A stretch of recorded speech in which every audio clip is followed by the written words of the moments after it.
Today was a nice honor to get the Laureate Award. The Academy does a beautiful job. The dinner last night was very, very nice. And on one hand, it feels great to be, commended by your colleagues and a group of your peers.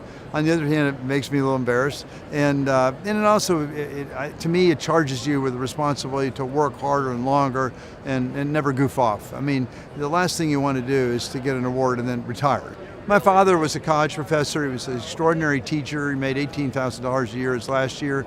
I had dinner with Robert Frost and Jacques Cousteau and Buckminster Fuller. So I was around an intellectual community that didn't value money. I went to engineering school first. It irritates me if people say, didn't you used to be an engineer? No, I'm an engineer now.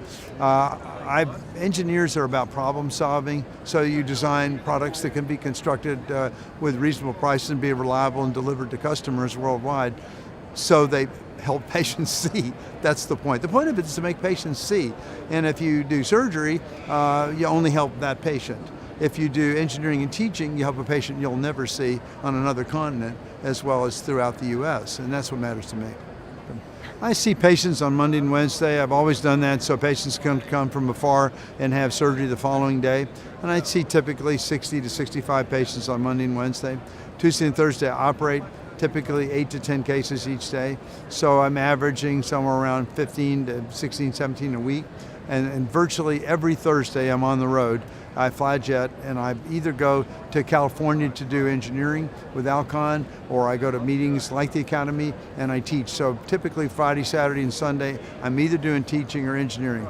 I believe, even though I'm not really a religious guy, that there's a moral imperative to use whatever skill sets and knowledge you have, things that are imbued in you by your teachers and your parents, to use those tools to help mankind, not to be a world's expert in wine tasting and fancy cars and art collections and every other diversion that so many physicians, unfortunately, seem to be spending their time and money and energy on. Why don't you understand how the disease processes work and roll up your sleeves and learn some technology and try to change patients' outcomes, advance it, and not be worried about who gets credit for it or how much money you're going to make.